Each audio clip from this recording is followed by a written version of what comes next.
We are fevered with the sunset, we are fretful with the bay, for the wander thirst is on us, and our souls are in Cathay. There's a steamer in the harbor with her engines shot with fire, and our hearts have gone aboard her for the island of desire. En route to the fragrant isle of Java, we cross the equator, an imaginary line which has been drawn around the earth, midway between the North and South Poles. Ships that cross the equator usually celebrate the event with appropriate ceremonies staged in honor of Neptune, the god of the sea.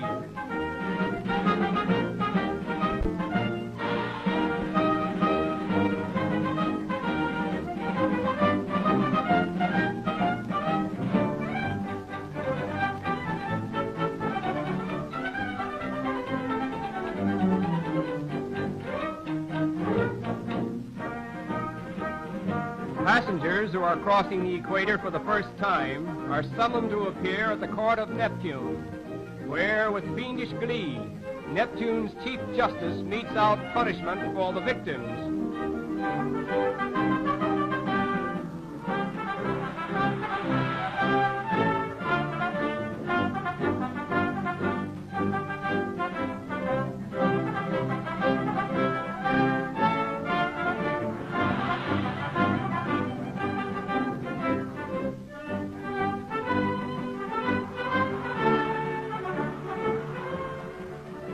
Those who submit to this initiation are awarded diplomas, which stipulate that they may cross the equator peacefully on all future occasions. This particular ceremony, however, did not work out according to rule, for the usual routine was suddenly reversed, and the whole court of Neptune was most unceremoniously thrown into the tank.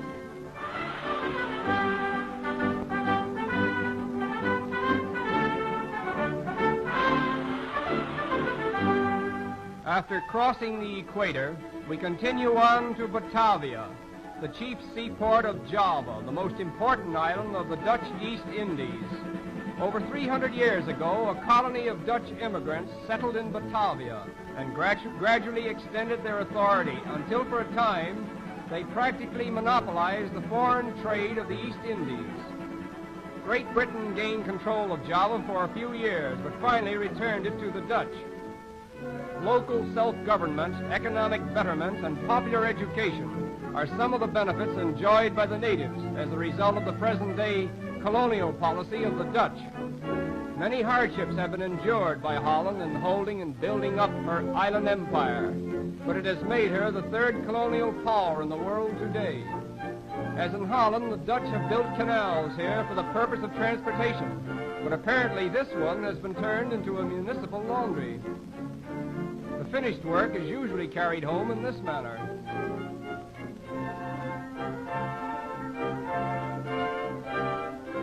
Practically every day in the week, this canal is thronged with men, women, and children washing clothes, and this may be one of the reasons why the Javanese are considered to be a clean and wholesome people.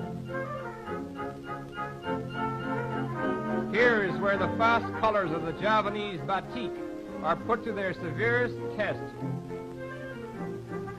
The native Javanese dress is called a sarong. It is of a soft, velvety texture and comes in many varieties of color, but brown and old ivory is the combination which appears to be the most popular.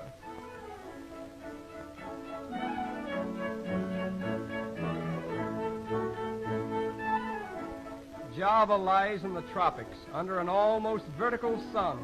Consequently, iced drinks are most refreshing. This drink is made of cracked ice, over which is poured a quantity of fruit juice.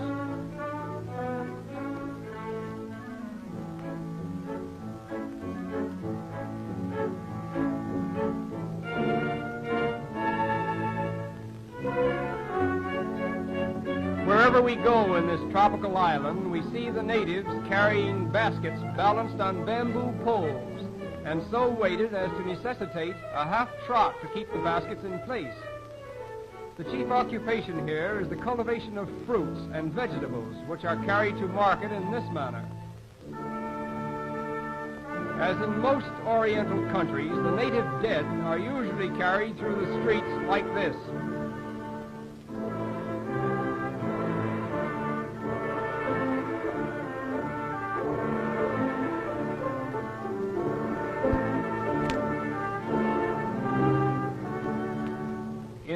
colder section of Batavia, we come upon a fishing village, where for a brief moment at least, we are obliged to forget that Java is known as the Fragrant Isle.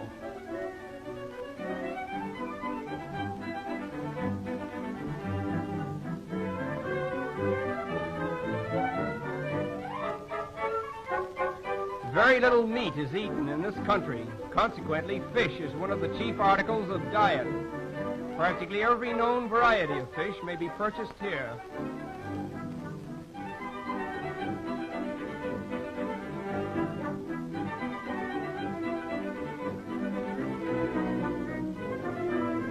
The great bulk of the population is distributed over the country in villages like this. As soon as a village grows to a considerable size, it sends off a score of families to start another community. Incidentally, Java has a population of about 700 people to the square mile, which makes it the most densely populated island in the world. In spite of the tremendous population, however, food is plentiful, the elements are seldom extreme, and the people as a whole seem to be quite contented. The Botanical Garden at Buitenzorg is a veritable paradise for the traveler as well as the botanist. In this lovely garden are assembled beautiful specimens of plants and trees gathered from all parts of the world. A mild and even balance of rain and sunshine and a fertile soil have made Java a natural garden for the cultivation of nature's most delicate plant life. Situated in the very heart of this exquisite garden is the estate of the Governor-General. These giant lily pads have been known to support the weight of a small child.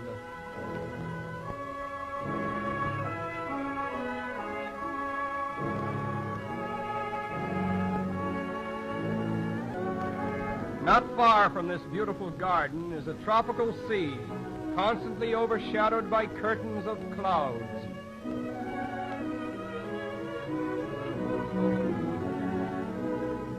The breezes which blow from the island of Java waft an enticing fragrance to our ship as we reluctantly sail from its shores.